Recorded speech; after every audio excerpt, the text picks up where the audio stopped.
Qu'est-ce qu'une assurance vie et comment investir dans une assurance vie, notamment avec mon petit placement? C'est ce qu'on va voir dans cette vidéo. Et donc à la fin de cette vidéo, j'aurai une petite surprise pour vous, donc restez bien jusqu'à la fin. Alors déjà, on va essayer de définir ce qu'est une assurance vie. Donc une assurance vie, c'est ce qu'on va appeler une enveloppe fiscale. Donc c'est un petit peu comme le compte-titre ou le PEA, si vous connaissez. Eh bien, c'est un véhicule fiscal dans lequel vous allez avoir des avantages fiscaux. Donc on va le détailler juste après dans la suite de cette vidéo, tous les avantages de l'assurance vie.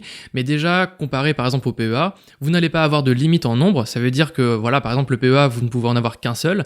Les assurances vie, vous pouvez en avoir 1, 2, 3, 5, 10, autant que vous voulez, il n'y aura aucun souci. Vous n'allez pas avoir de limite de versement dessus, contrairement par exemple au PEA où là vous allez pouvoir verser que jusqu'à 150 000 € au total sur votre PEA. Là vous pourrez verser 20 000, 30 000, 100 000, 200 000, 1 million. Sur votre assurance vie, il n'y aura aucun problème. Et enfin, il n'y aura pas non plus de limite de plafond. Alors, dans votre assurance vie, qu'est-ce que vous allez pouvoir avoir comme produit? Qu'est-ce que vous allez pouvoir acheter avec? Donc vous aurez deux types de produits. Le premier, ça va être ce qu'on appelle des fonds euros. Vous allez, alors derrière les fonds euros se cachent principalement des obligations. Si c'est des choses que vous ne comprenez pas exactement, ce qu'il faut simplement comprendre dans les fonds euros, c'est que c'est du capital qui est garanti. Ça veut dire que vous mettez 1 000 € dedans. Imaginons qu'il y a une crise financière ou quoi que ce soit, eh bien votre contrat vous garantit votre capital. Donc vous allez pouvoir retirer ces 1 000 € que vous aurez investis.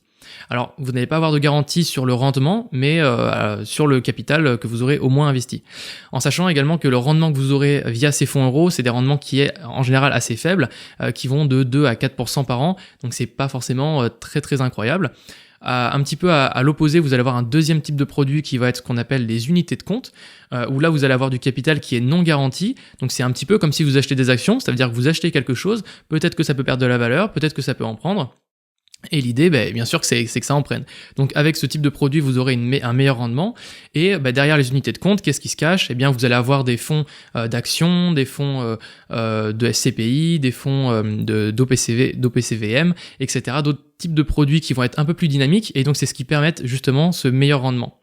Et enfin, vous allez avoir, et donc certaines assurances vie le proposent, ce qu'on appelle du multi-support. Donc en fait, c'est un mix des deux. Vous allez pouvoir mettre votre capital, une partie de votre capital dans des fonds euros et l'autre partie dans des unités de compte. Voilà, on va pas forcément s'y attarder, mais sachez que ça existe. Donc on a vu ce que c'était que l'assurance vie. Maintenant, je vais vous parler un petit peu de l'horizon et de la stratégie de placement lorsque en fait on va investir dans ce type de placement. En général, votre assurance vie, faudra pas l'ouvrir et la fermer au bout de 1 ou 2 ans. Il faut la garder au moins 3-4 ans pour qu'il y ait un petit peu un effet cumuler des intérêts, donc pour que ça devienne intéressant financièrement. Et en général, ce qu'on remarque, c'est que la plupart des personnes qui ouvrent des assurances vie vont faire des versements réguliers, mensuels ou trimestriels, mais en général c'est mensuel, pour venir en fait augmenter votre capital au fur et à mesure.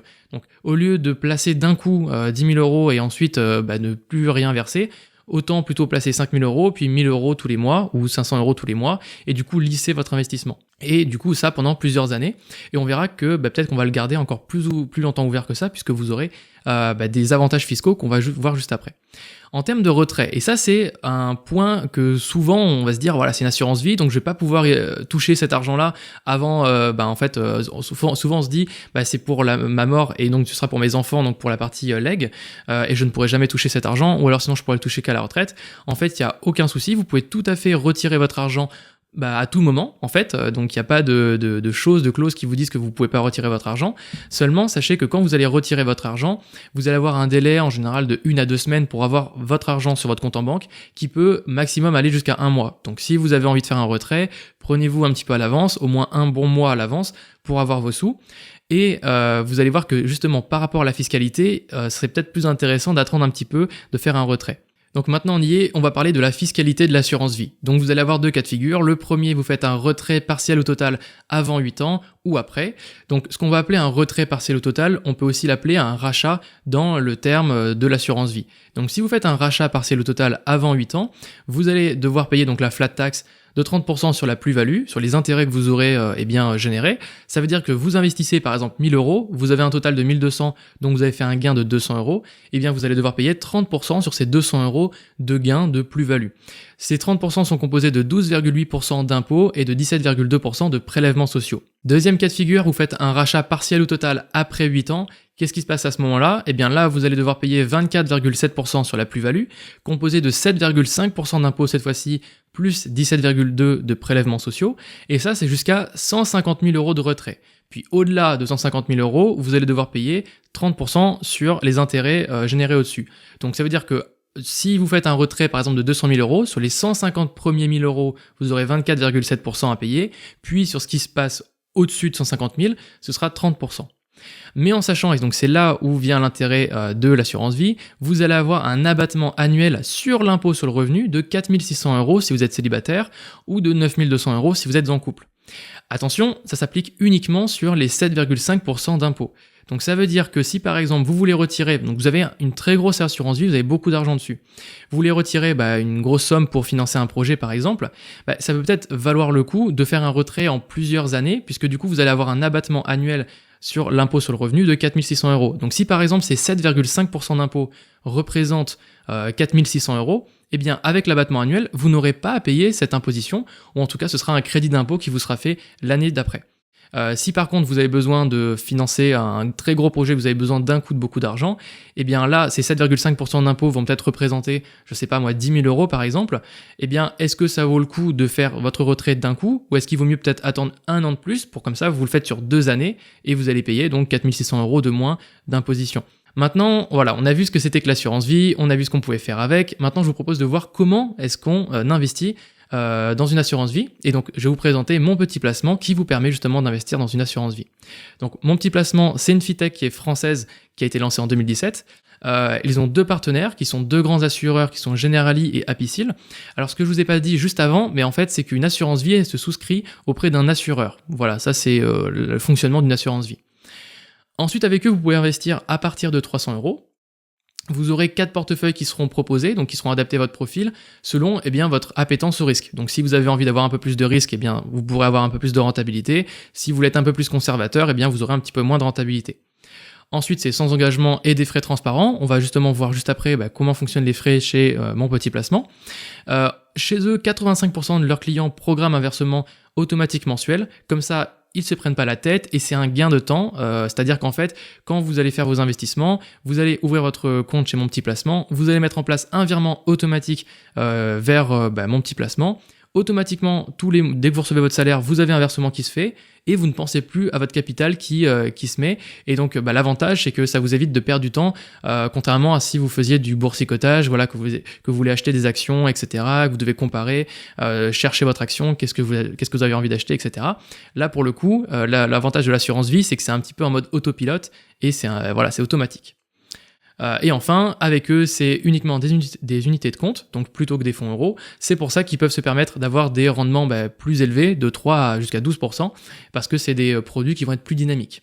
Mais du coup, du capital non garanti, donc il faut quand même en prendre conscience.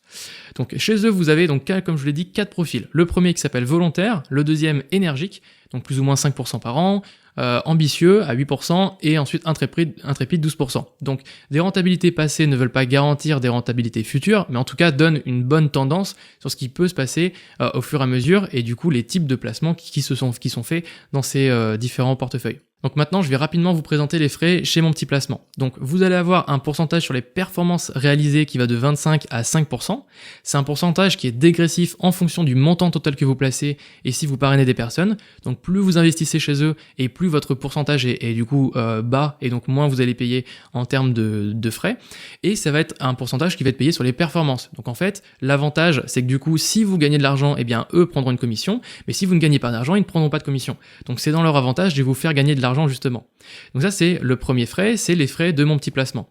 Ensuite, il y a les frais de leur partenaire, donc avec qui ils travaillent, les frais de l'assureur, donc qui est partenaire, donc ça vous avez des frais de gestion de 0,5% par an des fonds qui sont en gestion. Puis vous aurez les frais de société de gestion qui seront d'environ 1,2% des fonds en gestion. Et enfin, vous n'aurez pas de frais sur les entrées, les sorties ou l'arbitrage. Donc le fait d'arbitrer, c'est le fait de passer un ordre, etc. ou de changer votre profil, etc.